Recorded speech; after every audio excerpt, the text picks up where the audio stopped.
Chicago, Chicago, I'll show you around. Speaking Chicago. The corner was our magic, our music, our politics. Fires raised as tribal dances and war cries broke out on different corners. Power to the people. Maybe we could start again.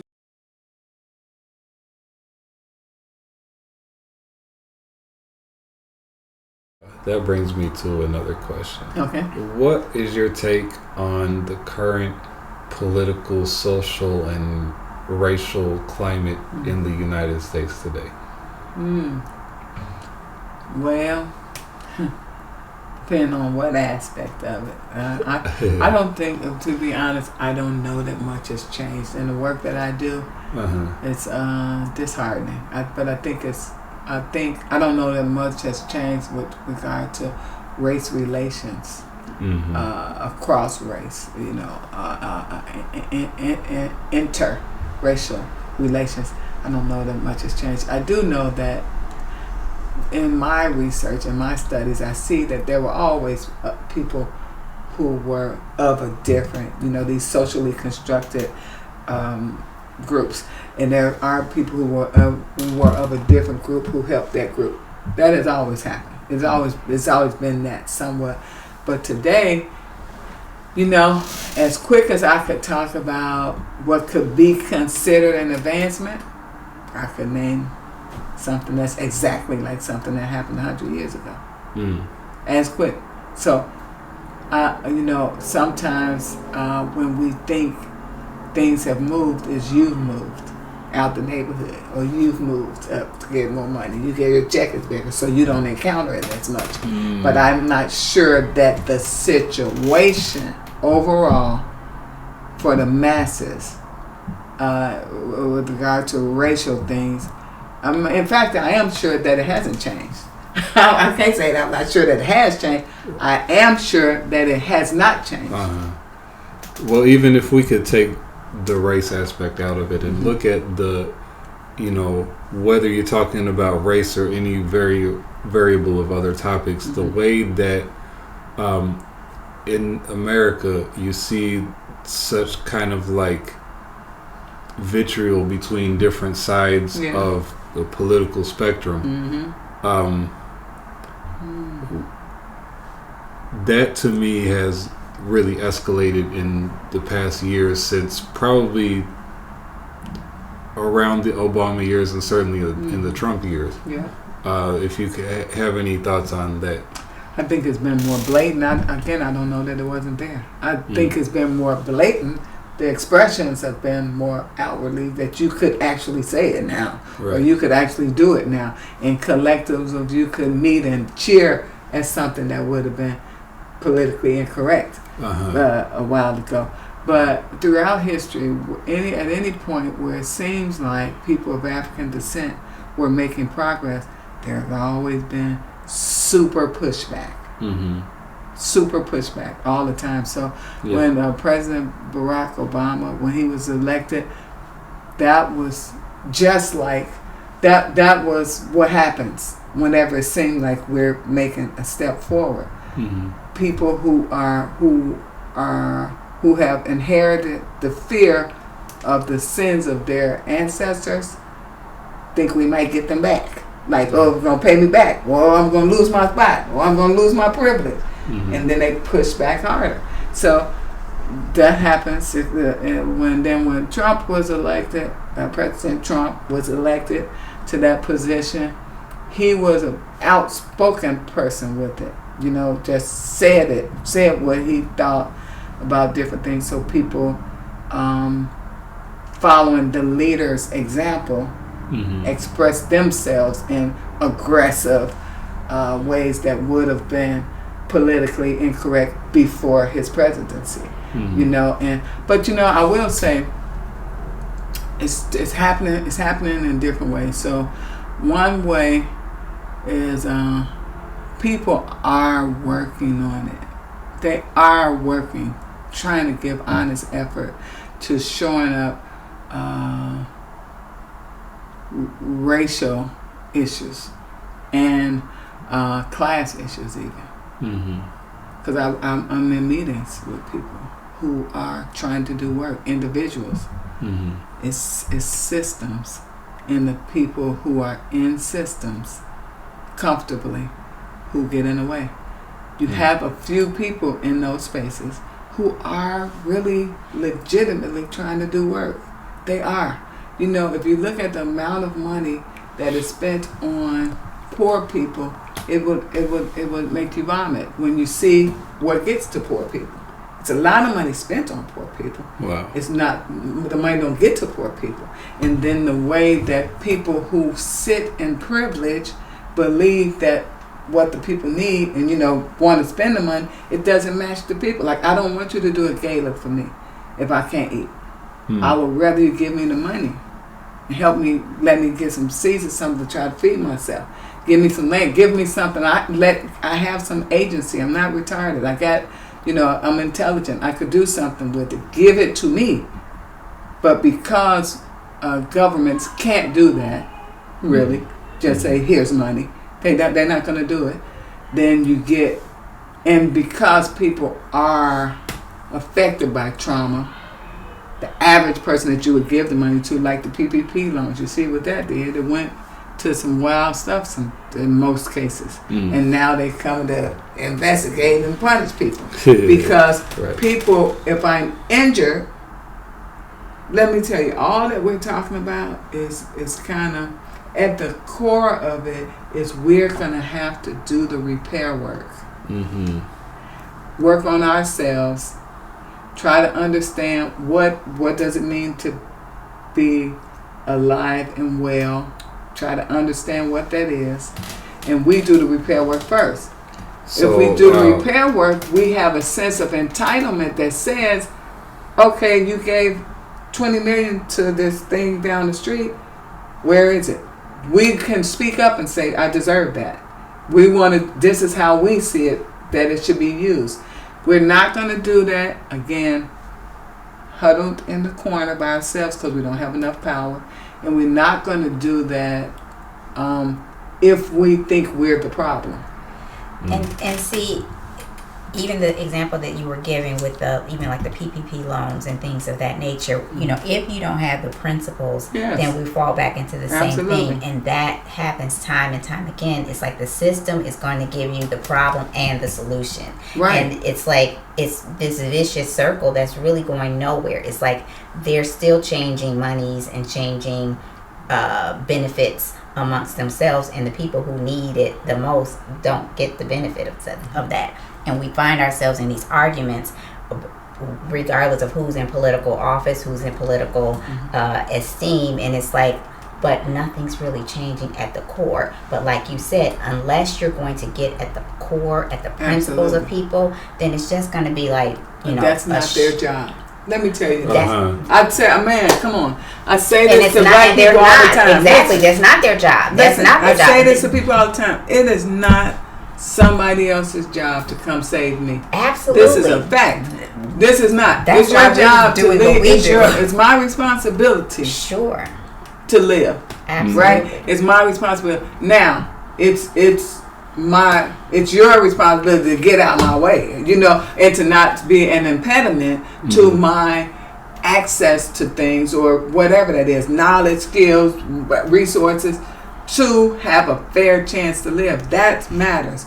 But if we have, that's very important, right? If we have a savior syndrome where we think, and I hear that in meetings, you know, people are like, well, they should give us, man, listen, they should stop taking from us. If you're giving money to the people, you should get out the way, person. Not, you know, James Brown, I'm working on this documentary, and I said James Brown was so instrumental. You know, he had a song back, and I think it came out 68 or 70. I don't want nobody to give me nothing. Just open up the door and I get it myself. That's the push of the Black Power movement, right? So what I know is that repair is needed. First, repair starts in your mind. Right. In your mind. But I have to give people a glimpse of hope, right? Let me tell you one little example, okay? It's going to be problematic for y'all, but I want you to follow me. So, I'm from Chicago, south side of Chicago. So when I got grown and got a job, I pursued the American dream. So I had like Corvettes, red one, black one, convertible. I had IROC, a Mustang GT. I had nice cars. I also bought me a nice house. Because that's what I was trained. The American dream. That's what I'm supposed to do. So I had these things. When I got older, and had children, I started focusing on my children. So I put my finances into my children and into the environment. I wanted to create good people. My daughter graduated from Howard. My son graduated from Morehouse. Man, I'm proud of myself. I gave them the best situations. I went to school, got the highest degrees. I did everything you're supposed to do, right? At some point, though, I know that you get way up there and it doesn't matter. None of it matters if your whole family is broke, because I can't feed all my extended cousins and everybody. I can't feed everybody. What I can do is affect everybody to show them these are ways for you to get up too. So I've done that. At some point, though, I realized I kind of equated struggle with sincerity, right? So I'm riding. I'm not buying new cars no more. I'm just riding in cars. At one point, I had a car. I had to lift the thing up. When my daughter's lift the thing up, connect something, make it start. Me, the Corvette lady, but I'm focused, and that's not my goal. Material things. I'm doing other things.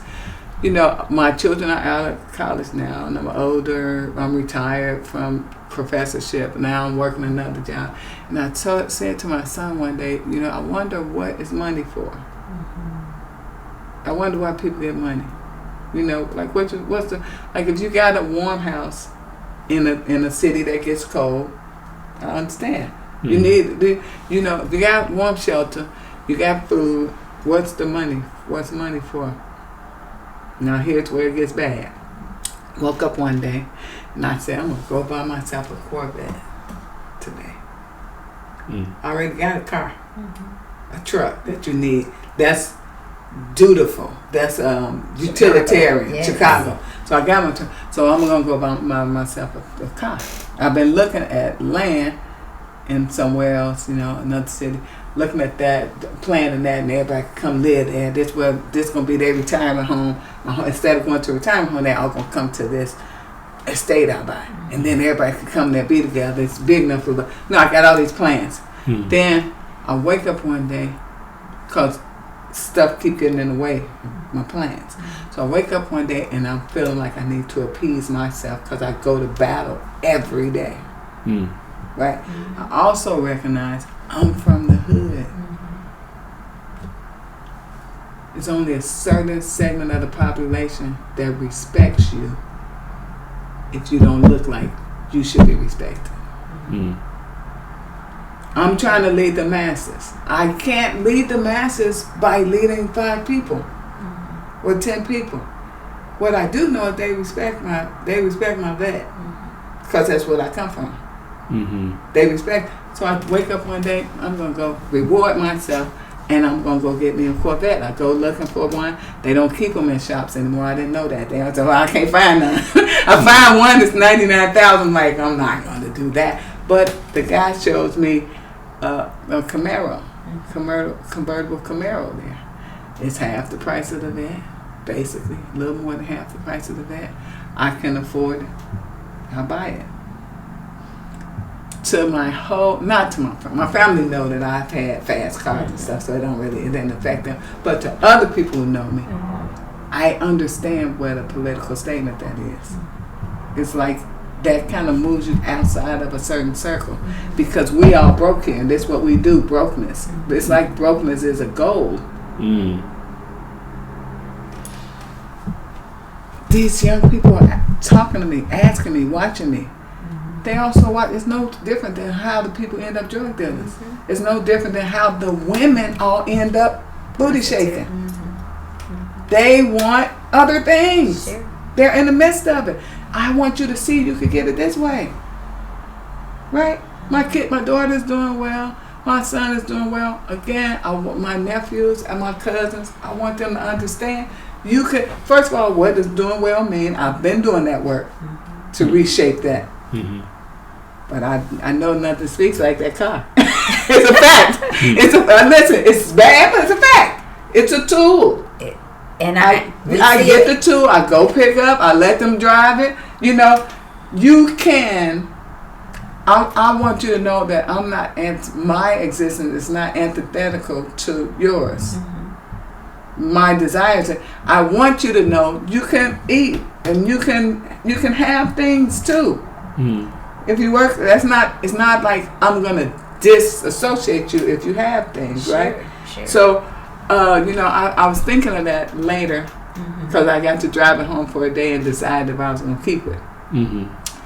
And when I drove it home, one of my cousins stopped speaking to me because he's like, "You come on the Bradette? You know I'm hurting. I'm thinking about I've offered you a job about 10 times that you don't want. Right. I go to a job where some days I don't want to go to. I'm in a war almost every day, right? And so I understand. So what I'm saying is, for people who are leaders, who are intelligent, and who solidly know themselves,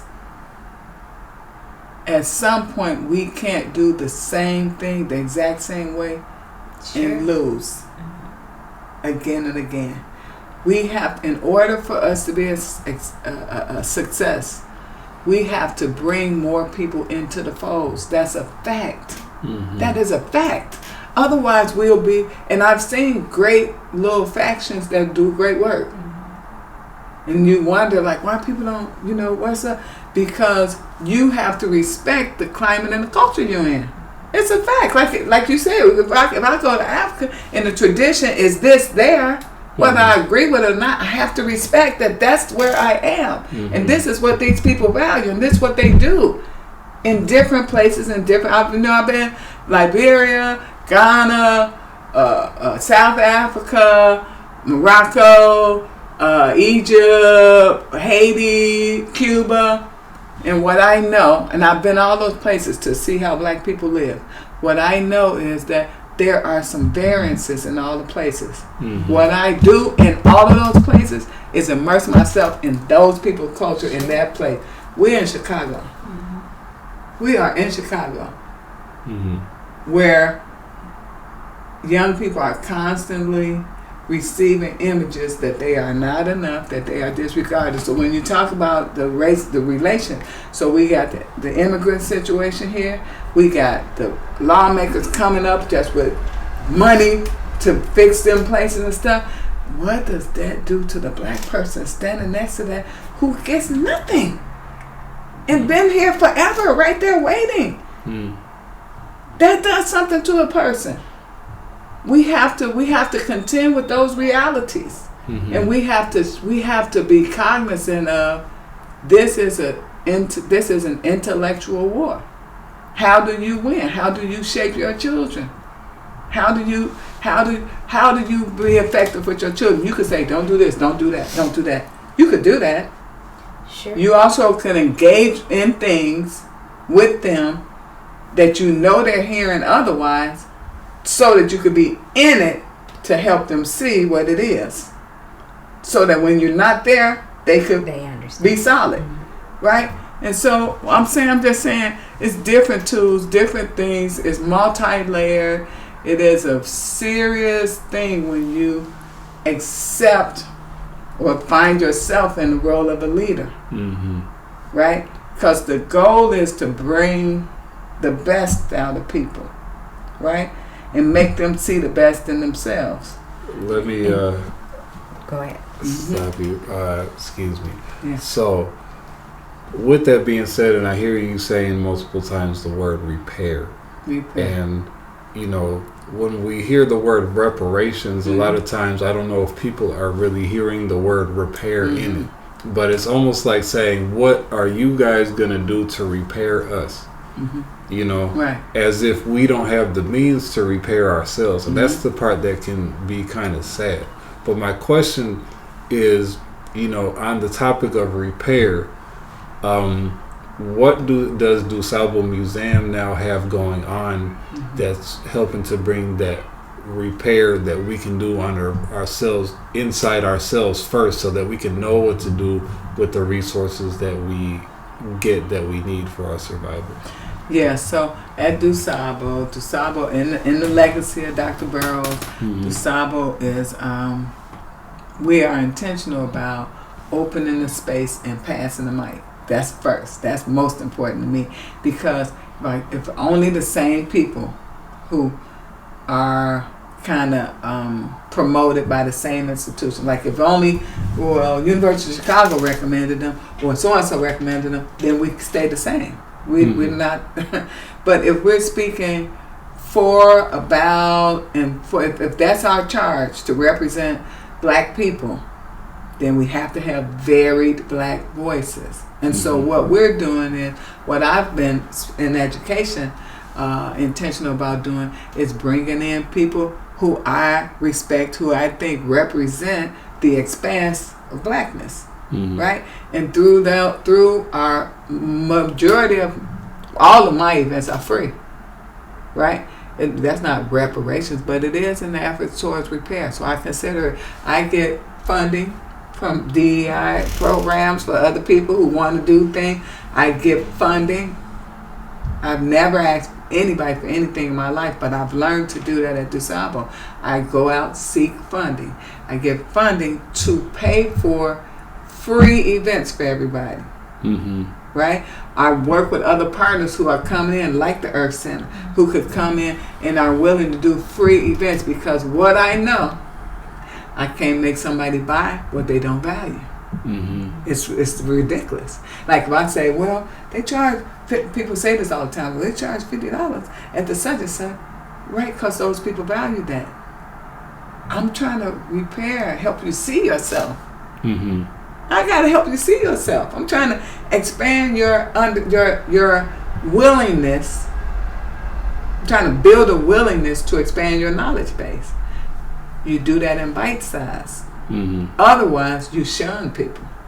If I just said like, hey, and that don't matter. No, because that's where you are, and that's what you currently value, whether it's broken or what. It's reality.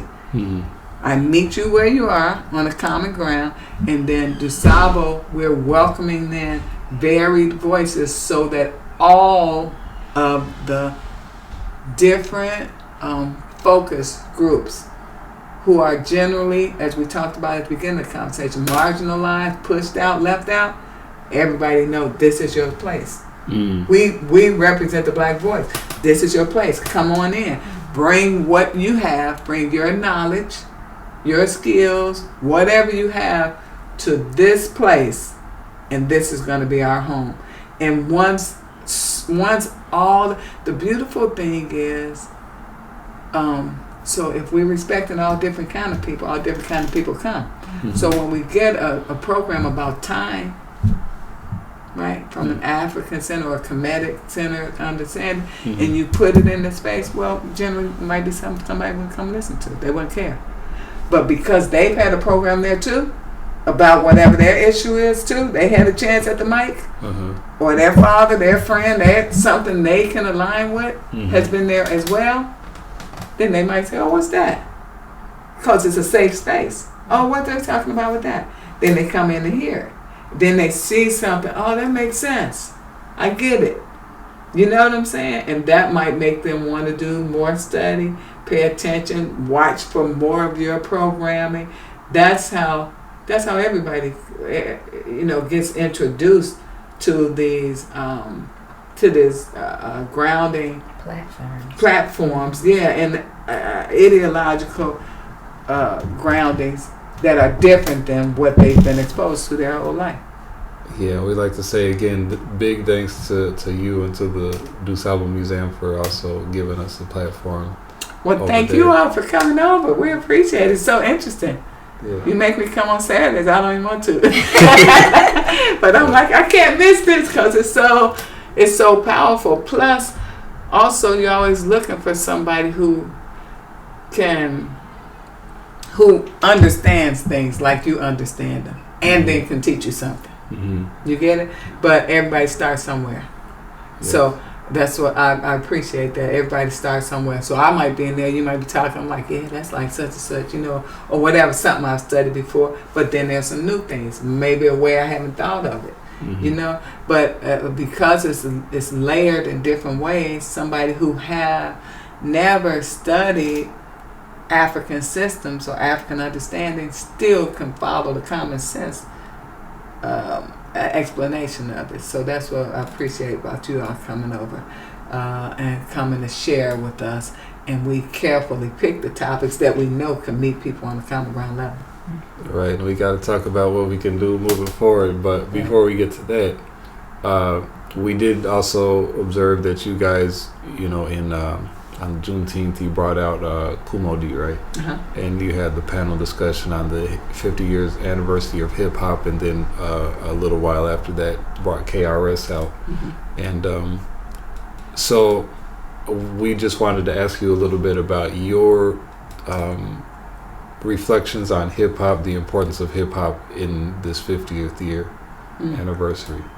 Wow, you said the importance of hip hop. That one, I'm like, okay, let me search my brain. So hip hop is, whenever somebody speaks, they should kind of tell their biases. Well, that's I must say I grew up listening to hip hop. I'm 59 years old, so I grew up listening to hip hop. So hip hop is like a part of a soundtrack for my life. So hip hop is important to me, right? Because it's attached to memories for me, and so I value hip hop greatly. Hip hop and R&B, house, all that. That's what I grew up with. But so the 50th anniversary of hip hop, some say it's not the 50th anniversary of hip hop because there's no starting point, as we know. Right. And African understanding is attached to. You can go back before that and look at the last poets. Yeah. You can go. You can go back and find other people who had melodic verse to, right on top of beats and stuff. So yeah, but marked as the 50th anniversary, I think it is a time to reflect. It's a time I've appreciated a time to highlight some of the earlier hip hop people because it kind of went somewhere else. It's like it went way, it seems to have gone like way to something else about like getting money. Like I said, that's just a capitalistic country. Yeah. It's gone to that. And so... And, at a certain time, it's like you can't get on the radio and talk about any old thing. You have to talk about certain things. Yes. Certain brands you even have to plug in your song. Yeah. Certain artists, you always hear them talking about Range Rovers and whatever, Hennessy or whatever type of brand. Yeah. So I have appreciated the fact that because a spotlight was turned on it, younger artists saw it. Yeah. Because it's so, like, they just, in American culture, in African culture, you value elders and you pay attention to them because that's where the wisdom comes from. Right.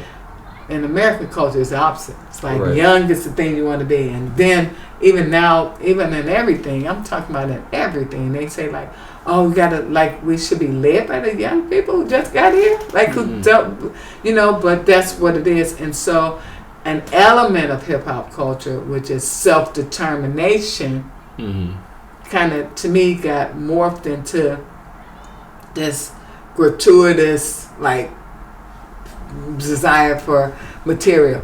And then that became the marker for success. So what I love about the 50th anniversary is that you got to hear from people and see people who could talk about the moral aspect or what they sought to do for the whole of people, and what they sought to do, even in their young days when they were might have been seen as disruptive or whatever.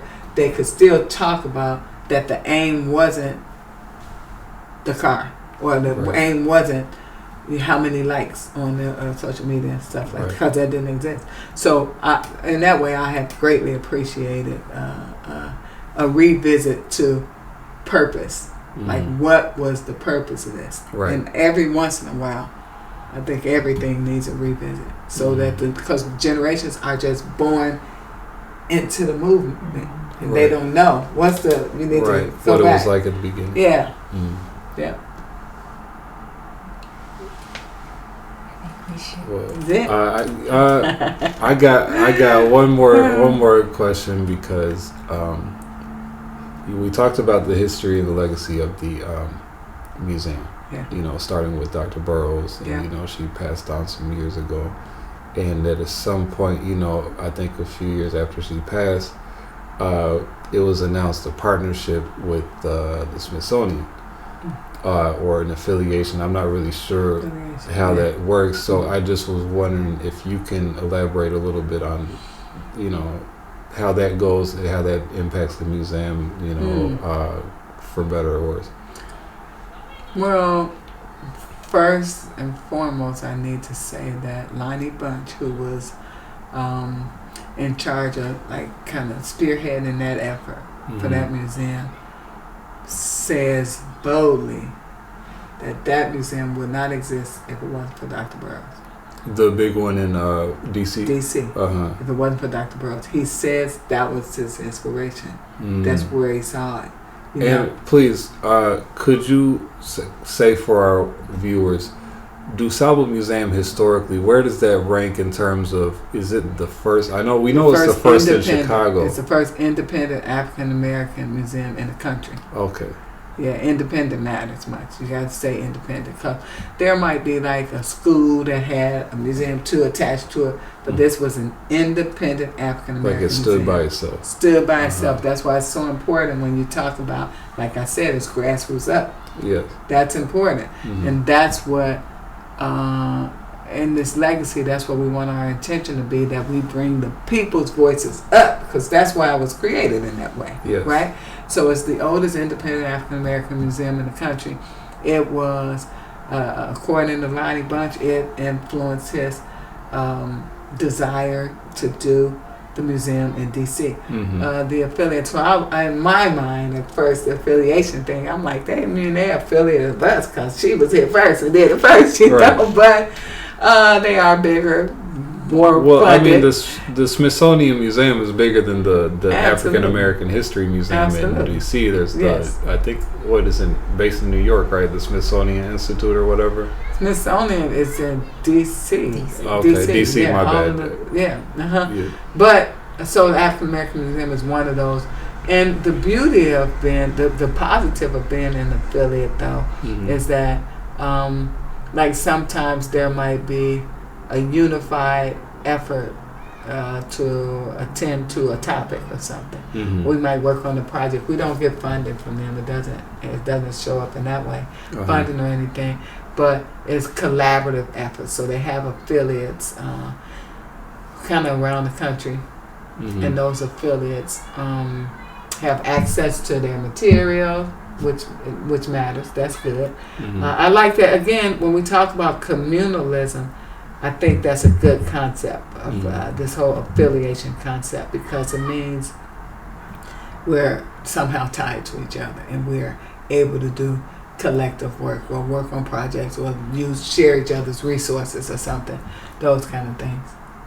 So, you know, not financial resources. There might be people who would see that Smithsonian affiliation and be, you know, worried that Smithsonian now is like taking over or has a control and decision making on what you guys do at DuSable. Absolutely not.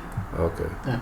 DuSable is the oldest independent black museum in this country. Independent, and we, we are independent. Nobody tells them what to do.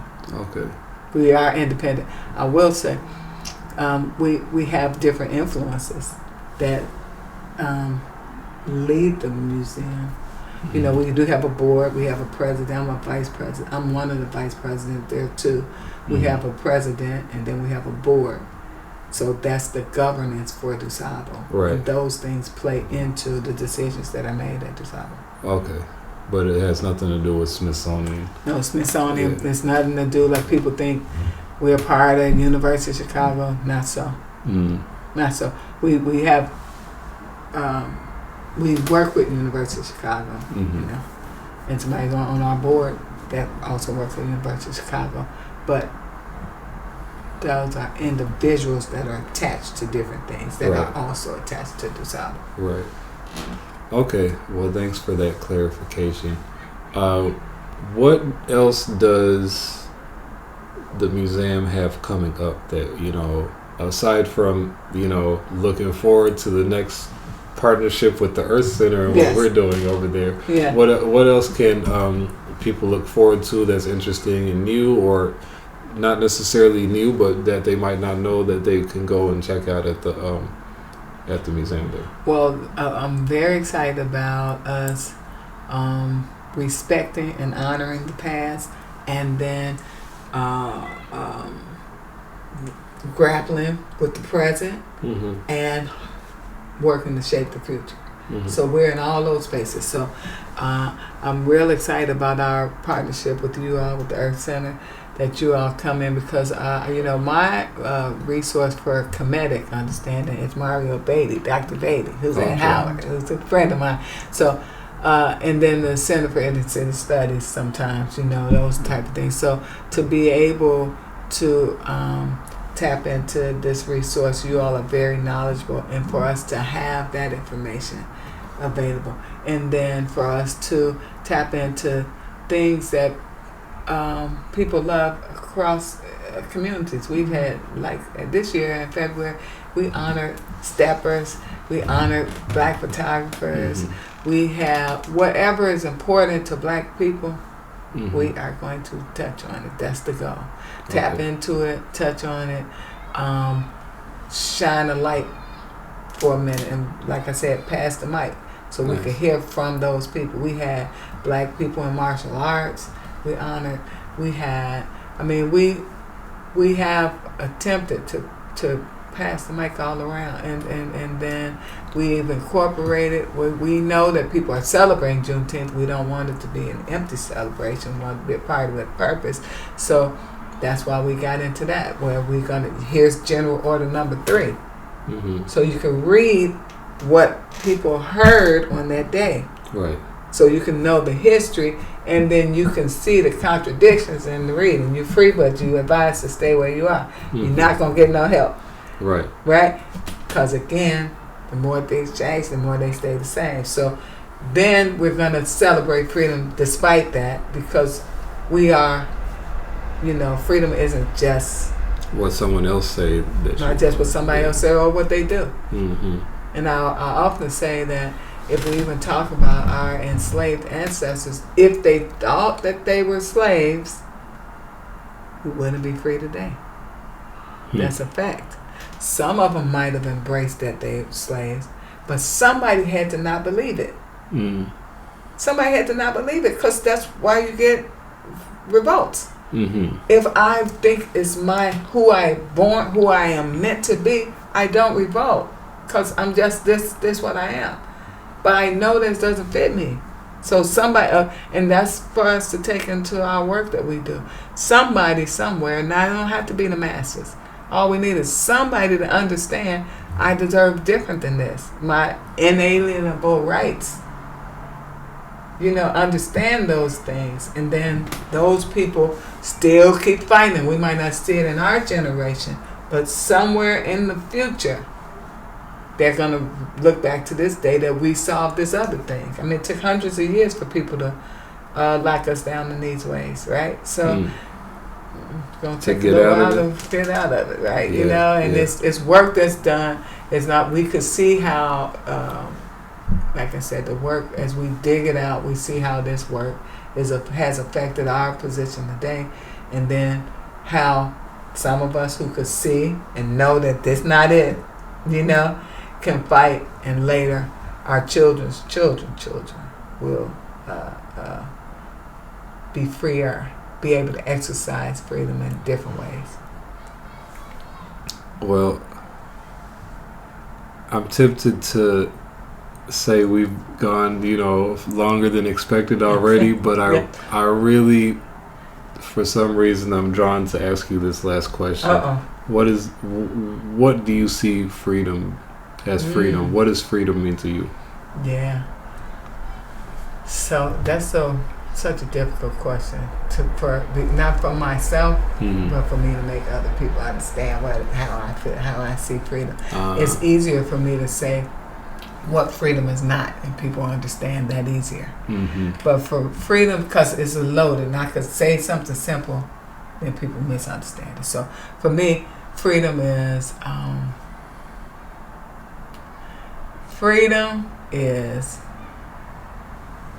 the right. The freedom is to have full opportunity to pursue, right, and be. That's what I'm gonna leave. To pursue and be, right? Because if I say like freedom, people say freedom is the, like I could do what I want to. You have freedom of choice. That's a fact. You have freedom of choice, but it might not be what you want to do, what you end up doing. So that's not an accurate statement. Like I could do what I want to do. Well, I go to work every day. Right. Might not want to do that. Okay. Right. You might have to plant the garden, and you might not really like the labor. But it is the freedom of choice, right, to do it if you want to eat. So, but not just to do what I want to do, but the freedom to pursue and to be. So I get to be a farmer if I want to, and I understand that my reward, to have my return match that being. You get it? So I could decide, maybe I just want to sit on the porch out there and just eat this, whatever I grow. Whatever, I don't know. But the freedom to, so if you're disrupting it and you're serving as an impediment, you come steal it, or you take more resources, or you not letting me get the education in this climate that I need. That's, we have a thing called abstract violence. Abstract violence is, we think of violence, you think of me stabbing you, shooting you. Abstract violence is me just intentionally harming you. If I miseducate you and make you hate yourself, that's harm. That's violence. If I undereducate you in a world where I know that won't yield you a proper opportunity for full citizenship, that's harm. These things are harmful, right? So that's abstract violence. And so if those things are out, I need a world free of those things, so that as we were taught, like I'm doing. That's what my documentary is about, because it's the way I was born into the Black Power movement, born during that time, right? So the way during my years that my identity was constructed, I always believed that my work would determine who I'm going to be and how I'm going to live. Living in that, I found that not to be so. Not to be so. Because I could work as hard as I want to. I could work all day and night. There's still things working to stop me from enjoying the fruits of that work. So that's interesting. So to me, freedom is that, unencumbered in those ways, right? The freedom to pursue and be without intentional interruption. Okay, well, we want to thank you. We appreciate everything that you are doing. We are just really honored that you came to our space, even because we see you in the museum on a regular basis, and it's beautiful to see you there. But we are very honored that you came here for this interview, and we look forward to more fruitful times to thank you for inviting me. I appreciate it. I appreciate being invited. I feel honored to be invited, because I know y'all serious. I know you wouldn't invite me if you thought I was just a fool. So I appreciate it. Okay, I appreciate it. All right. Well, much respect and appreciation, and look forward to this next chapter. Yes. Celebrating the Kemetic New Year, and hope you'll join us on Monday. It's intense, right? But it's necessary. Sure. Right? And that people say, I was writing this one thing called, I said, we speak war. And people's like, why you think of it like that? That's so negative. It's not real. It's It's not reality. negative. It's not negative, right? So in the ecosystems, animals exist, and other animals eat other animals. Right? I say that all the time. They understand that this is this space. And this is every day. They're careful, watching. They create patterns. The parents teach the children, not children, teach the babies how to survive. Like you're talking about reparations. You were talking about repairing. We need to repair ourselves, Repair ourselves. And I always say, because we have this concept of justice, almost to say like, this shouldn't be happening, or because this is happening, that's why my life has to be like this, or why I can't do this or that, why I can't be like this or that. And it's like self-defeatism, because like in nature, the rabbit runs from the fox every time. There's no time where the rabbit gets to turn the tables on the fox and go hunt the fox. You on the run every time. That. That's right. And then so we can't. Yeah, didn't I say that at the last? I heard you say that. That's very good though, and that's a fact. This is a fact about reality. So for us to have a fantastical, it's almost ideology. It's weird, for us to say. But that's the other thing too. I think we need to understand that we are a living creature. Yeah. See, we think that's Eurocentric, where we think we're above everybody, right? And we shouldn't have to. No, this is real. Right. This is real, and all of these elements are in this ecosystem, and we have to find a way to navigate through. So it is like, and it doesn't have to be. To me, it's not negative in that way. Like, oh, my life is awful. No, there are joys to it. For sure. But you have to understand that it's a battle. It is a battle, because if you get yourself into thinking that it's not a battle, then that means that someone's taking the war to you, regardless if you're aware of it or not. That means you lose. Exactly. Because you're not going to even fight. Right. You just submit. Automatically.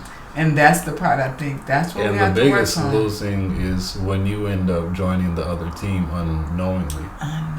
Man, that's the worst to me. That's the hardest part about work that I have done and do, is that there are well-intentioned people who I like. Yeah. Who I like on some level. They don't know it's a war. Right. They don't know it's a war. They don't, and they have a bit of cognizant dissonance where you could be like, oh, because you've been provided a bit of a cushion by your circumstances, and then there's, it always amazes me because I get messages from people and they're so shocked, like, did you see this happen there and there? And they just, wow, I can't believe it. And I'm thinking, that's been going on. It's amazing to me that you're amazed at that, because that's what that is. Right. But again, if you listen to the news and that's what you believe, that's the only perspective you have, then it's so shocking to you when such and such happens. You know what I'm saying? Most of the stuff is predictable for me. I'm like, of course that's going to happen. There's a weird shift that took place, and I think what happened was Trump started saying the news is fake. Yeah. And we were so much like everything Trump says is a lie, that we start believing the music. That we start believing the news again. That is weird. But except his people. Yeah, they don't believe him. No, I'm saying like I'm not talking about Trump supporters. I'm talking the about other people. Yeah, liberals basically. Is now we believe the news. And this is fake. It's at least as fake as it ever was. I think it's even worse. Well, see, but that's why. Again, you talked about young people, right? Mm-hmm. To be honest, that's why a lot of young people followed Trump. Black people. People couldn't understand why. Because they're saying that's the truth. That's the truth. See what I'm saying? Is that's why you can't do that. That's why you can't. You have to teach people to think critically. Right. Not because otherwise, you've been telling your kids for years, the tooth fairy is real, blah blah blah. Then the day they find out, no, you're a liar. Right. And they don't trust you. Now they believe the other person who exposed it. You get it? So if Trump say it's fake news, the news is fake. Right. And then now people who just are anti-Trump is like, he's a liar. Then people looking like, you said that news was fake too, blah blah. Right. The young people watching. So people admire his bravado, admire that he'll say it. So they think, oh, the systems are just mad at him because he's a truth teller. And they don't even know that it's against self too. Anybody, I don't care, you could take Jeffrey Dahmer and he could say something that's real. Right. And then people will hate me if I say that. Well, that was true what he said. And people will hate me. Even a broken clock is right twice a day. Yes, I'm telling you. But this whole cancel culture, people will hate you. Like, you're supposed to hate this person. Oh, listen, I don't like that he eats people. Right. That's a fact. He doesn't eat people. But he said the sky is blue. He wasn't said wrong. The sky is blue. That was the truth. The day he only ate people on the day the sky was blue. And that's really what I was getting at with my question earlier about the political climate is the cancel culture and the way people have gotten so fanatical in terms of you have to totally dissociate yourself from people who's like on the wrong side. Oh my goodness. It's like you got to be on this or that, right? Right. And that's not I remember once when they were looking for, what's his name? I think it was Hussein or one of them. They showed the picture on TV and I said, I can see why people listen. I said, I understand how people might listen to him because he's handsome and charismatic. Who was that? I think it was Hussein. Bin Laden. Because I'm like, Bin Laden. Bin Laden. Somebody, a couple people were so disgusted by that. Wow. Like, and I'm saying, it's like, what are you, a follower? Right. So you think, he kills people. Hold on. Now don't make me defend that, because now it's a problem, right? So if you start saying, he killed people, we do too. Now come on, something else, we do. See, don't make me go tit for tat like that, because then what my point is going to get misconstrued. That's unfair. I just said the dude was handsome and he speaks charismatic. I didn't say he was to be celebrated or like. One time in one thing I said, somebody said about Hitler, and I said Hitler was a genius. He's an evil genius, but he was a genius nonetheless. He knew to take over the media in order to push his narrative forward so that he can move his agenda forward in a way that will be acceptable. That's a mad genius. Right. But people are like, oh no, to say that, okay, the devil, mad genius. Come on, let's call a spade a spade. We have to be able. Because if we want to be stuck in the idealistic version of reality instead of just being called what it is. And I think we so much stuck on idealism that now, to say something that is against the ideal, even if it's real, it's real, it's a problem. But until we are able, they talking about the legal immigration, right? People don't want to talk about, because of this policy. You got human trafficking skyrocketing, organ harvesting, all these type of things going on. Like people being killed, extorted, and raped, and all of this, just trying to get into America. It's like, well, you could say all this about, it's humanitarian to open the door for people to come looking for a better life, but what's the reality of how people have to get here? What is the reality? What is the reality? People don't want to talk about it. If you start talking about it, then it's like you shut down. Listen, they said, I just read in the paper on the internet yesterday, where they said more people came here this past summer than came here in the whole last year. I'm wondering how are we gonna keep that up? Right. Like, where's the money Like, gonna and come where from? are these people gonna go? We and haven't, then now you know. there are more floods coming. And you right? got all these people camped out in front of the police stations and all this. in Chicago. Right.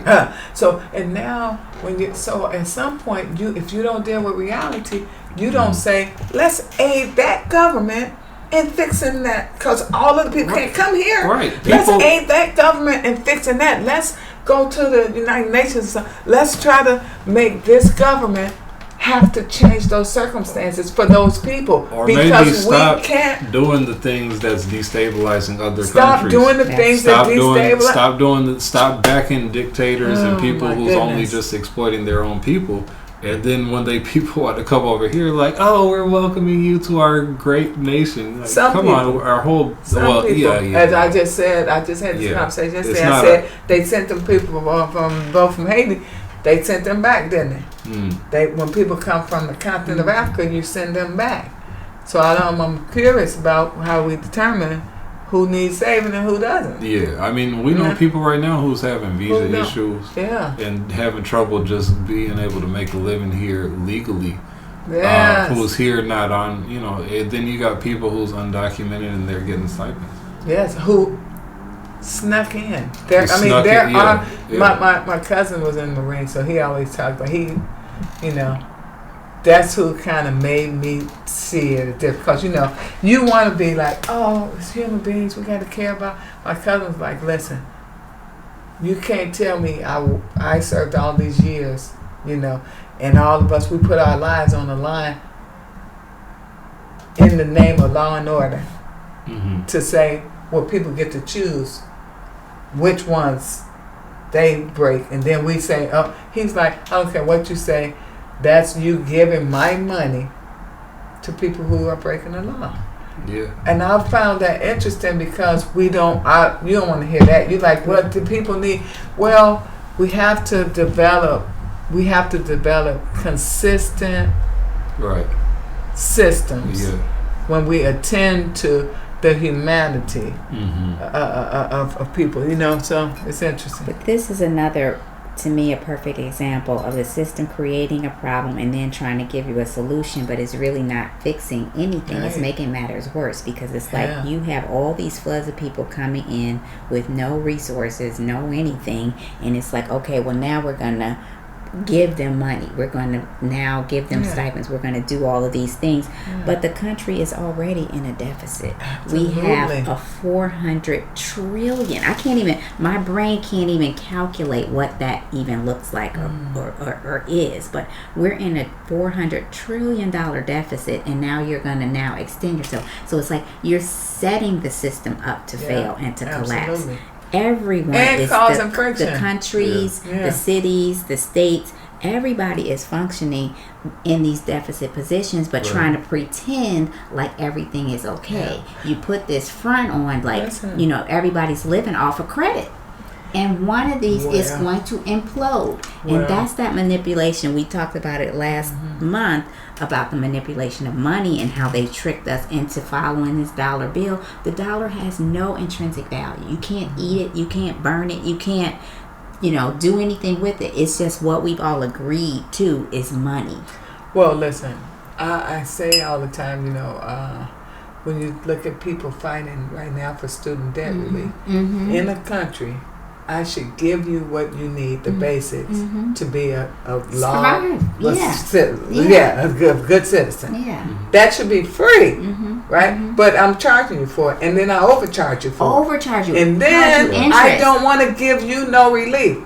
But people who sneak in, I'll give them a house. Listen, but that's the setup. That's where it's like you're giving the problem and the solution. It looks like it's a solution, but you're really just making the problem worse. But then I think to even speak on it, it's like, oh, are you anti this? Absolutely not. Right. I think everybody deserves to live safely, comfortably. Absolutely not. I'm saying let's look at the problem for real so we can get a solution. They don't want a solution. Dave Chappelle had a stand-up that he was calling the age of spin, and like that's just how the media and people who buy into the kind of narrative that Shallow. they're putting out is like you'll take any statement and spin it into whatever. Oh, you mean this? You like insinuate whatever. It's like that's not what I said. That's not what I said. That's not what I meant. No. But you'll tell me what I mean by what I said, right? Without me being able to say that's what I meant. But then listen, then you attach it to your fallacy. Right. That's not. I didn't say that. I didn't. That's. You have associated this with that. Right. And so now you have declared this is good and that's bad. So if I say, oh, I could see he's charismatic, then you like, charismatic means you love. want to be his husband. Right. And I'm like, that's your weird mind. Right. That's not at all what I said. For me. Right. You know what I'm saying? I can see politicians who are charismatic and I completely disagree with everything they're saying. Right. And I would never vote for them. Right. But do they have the ability to move the crowd? Sure. Right. Sure. I could see that. But again, that I really it is unintelligent. Yeah. It's unintelligent. It's not even talking about book sense. I'm saying it's unintelligent. The Ukraine war is another example. Mm-hmm. Now, I've been seeing on my Facebook feed this thing about Ukrainian women need a strong man to support them. And I'm like, what are they expecting me to do? Click this link and what? Pay? What are they saying? What? No, it's come up on my Facebook feed multiple times because I saw it the first time and I shared it and I said this is a perfect example of human trafficking. Mm-hmm. Facebook decided that this must be something he likes, so they kept showing it to me. Once if you ever share it, they're gonna keep sending it up. Yeah, so it's like, but like, how are you now having Ukrainian women that you somehow gonna give access to American men? Right. That's trafficking. That's and it's blatantly done on Facebook. With the same Facebook that won't let you come out and say, "Hey, vaccines may be causing heart attacks," but they'll let people advertise for a human sex trade. But there's so many people dying over there, and you're not allowed to say anything about it. If you say something about it, it's like, oh, you are pro-Russian. You think Russia, But if you think about it, that is our problem, though. That's the disease of America for sure, but of the world. So oftentimes, I really am a believer that I am of the belief that to solve most of the things that are ailing us, we have the capacity. Yeah. If we would listen to the people. But you can't say an opposing view. You can't say, are these vaccines? Because a lot of people, they're not even, I'm like, people just dying, of so many things. And then people people always die. Of course people always die. I mean, we're not ridiculous here. But if you look at, I would love to see the data on people's rate of death at these young ages now. Yeah. Since that. And then it's not anti-American to ask the question because they said when it came out it was in an emergency situation. It hadn't been tested yet. Right. So of course if we're gonna be smart, we later go back and look at its effects so we can understand and try to maybe ward off the long-term effects because it was a short-term emergency solution. So to just they say before the vaccine even came out, Bill Gates is already talking about we need to have indemnity for these corporations because we know there's going to be some side effects. There's going to be some collateral damage. Don't you know that everything in medicine they do test it. Right. So if you didn't do the test and the reality was the test, right, then we definitely have to go do an analysis of the effects. Exactly. I mean, because we were the test. essentially, we are the test. And even kids now. But if you mention that, then people are bothered. Like that. Okay, are you a conspiracy theorist? That's the laziest thing somebody could say when you challenge something or ask a question. the conspiracy theory. Yeah. If we look at throughout history, anybody who opposed that current structure, they were considered crazy or conspiracy theorists, right? When people said that they weren't slaves and shouldn't be enslaved, do you know they were literally classified as crazy? Now, black people, why are you crazy? Because I don't think I'm a slave. When I run away, I'm crazy. Now we look back and we say like, and it was scientific. Right, exactly. And now people are talking about, I believe in science, but science has been used for some awful stuff. Absolutely. So it's not. So what I'm saying is, that's what education will do for you. Yeah. When you get educated, you see, oh, they call that person crazy too. So when you call me crazy, it doesn't offend me. I don't internalize it because I know the people who were ahead of their time, the people who were thinking critically in their time, they're always considered crazy. They're always considered like conspiracy theorists. That's like all of that. So RFK it doesn't Jr. bother now. me. Huh? That's like RFK Jr. now. Oh, RFK Jr. Yeah. What's that? They're calling him crazy. Robert F. Kennedy. Oh. You know he's running for president, right? I heard that. Really? I don't watch the news too much. So he running for president? So he's the one who's been getting a lot of Traction. a lot of friction, first of all, because he's been not anti, but he's been kind of exposing the vaccine industry for years and years before COVID, right? Then COVID comes out, he's exposing them some more. So now he's like calling them, he's being called a conspiracy theorist and all this. Now he said he's running for president as a Democrat against Joe Biden. Oh, I didn't know. And he's getting some serious. Was he a Democrat? He's a Republican. He's a Democrat. Okay. He's RFK Jr., JFK's nephew. Right. You know, RFK Senior. Both of those guys got assassinated in the '60s. Now he's coming back to he's saying this is my people's party since back then, and I'm still running. I'm still holding the same values that they had back then. It's the Democrat, you know. It's he was saying, I think I'm the last Democrat because people are saying that he's like he's not holding Democrat values. He's like, I'm holding show me one way I'm different from my dad and my uncle. You know, I'd say I'm the last Democrat, if anything, you know, because it's the Democrat Party that's changed its values. We used to be anti-censorship. We used to be anti, you know, military industrial complex and all that. Anyway, he can't get the light of day on CNN.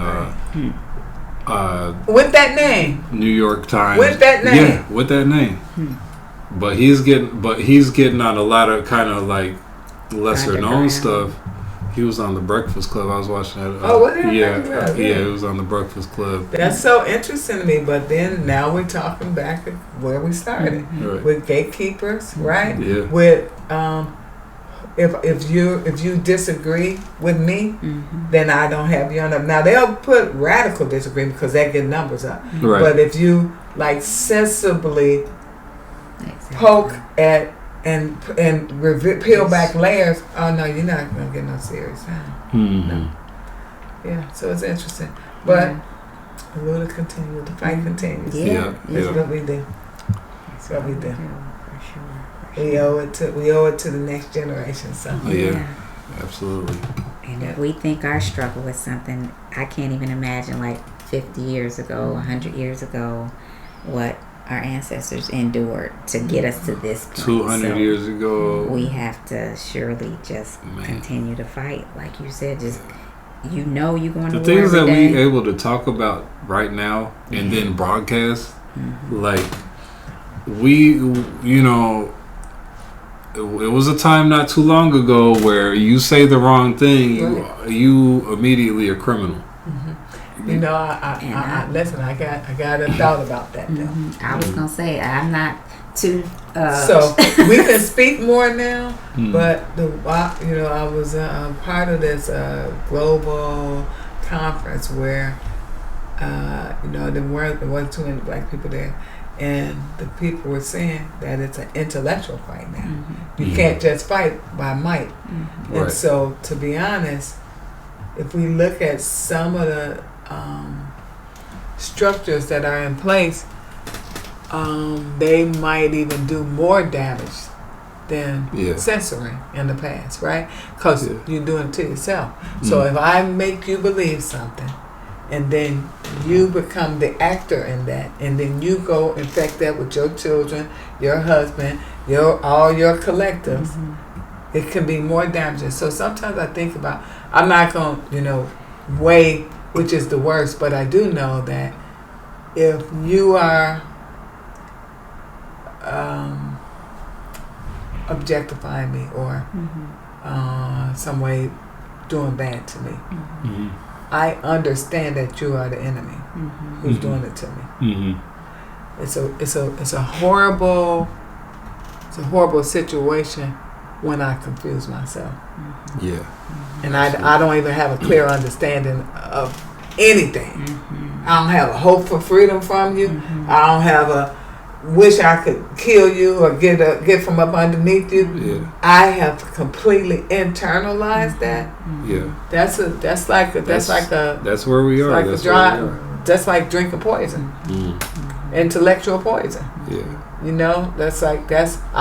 since the brain is controlling the action, I don't know if physical something with also mental components is worse than a complete mental overhaul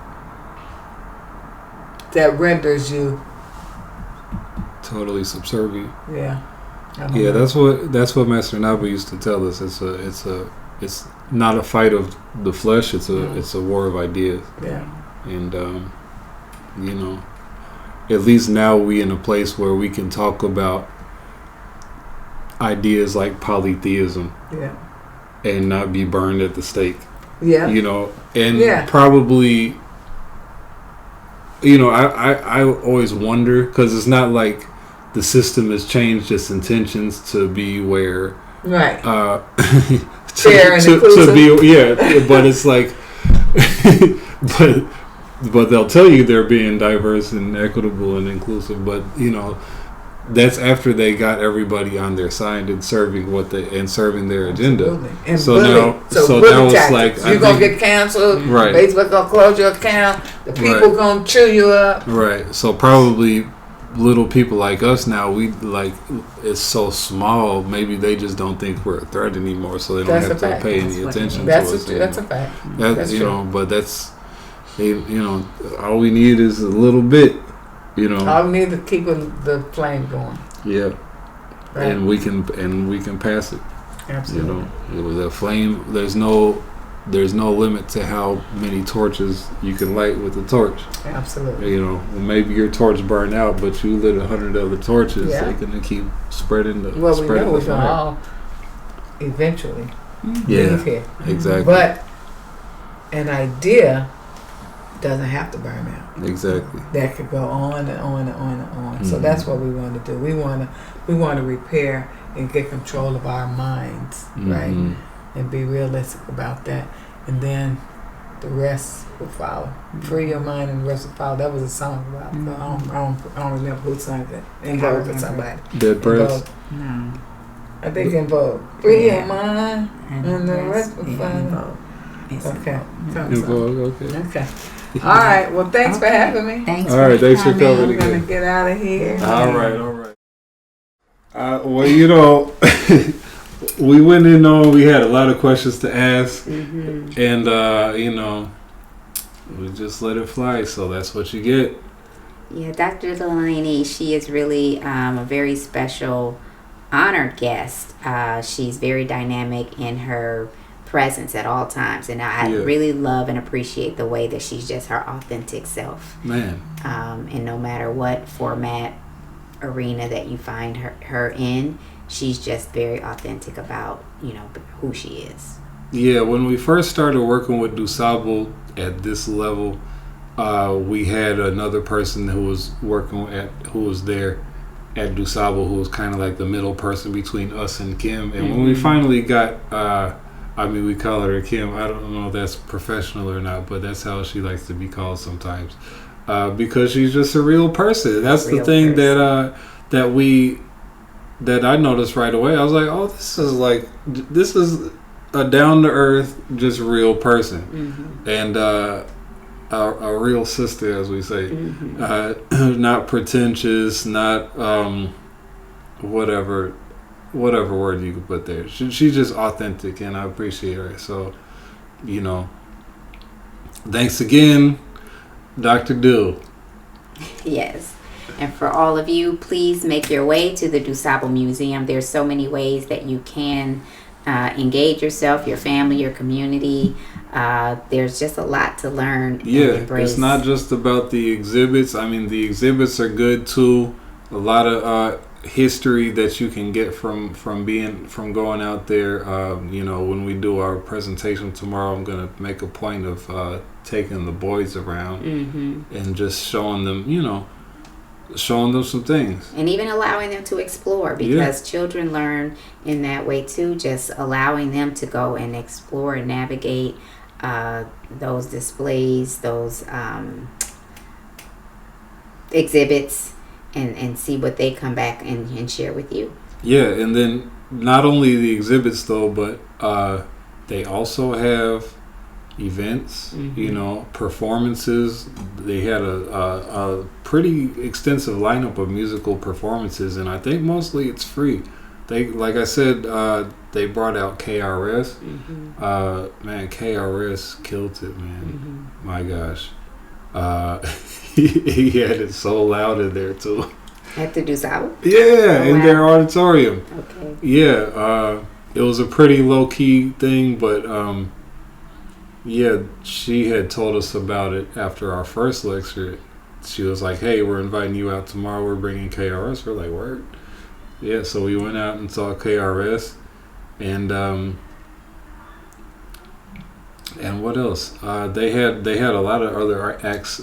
I got a flyer from there. I forgot who they were, but a variety of different acts coming out. So they got a lot of stuff. They got a lot of stuff happening at the DuSable Museum, and it's an institution. Like, again, we got to support our institutions. African Festivals, the Arts, Africa International House, DuSable Museum, Betty Shabazz International Charter School, just a few that we've covered so far. But we got to support our institutions with our voices, with our dollars, with our presence, with our efforts, and that's how we little by little start to rebuild something for ourselves. Because if we always looking at all of this as an outside thing, then what do we have that's going to be supporting us when we need support? Well, it's been a wonderful day, experience, interview. I'm excited to really see what's on the next chapter for us with DuSable. And hopefully this can just lead to more lecture series and activities that we can invite all of you out to participate as well. So stay tuned. And we'll look forward to seeing you for the next one. Peace and blessings. Life can be so sweet on the sunny side of the street.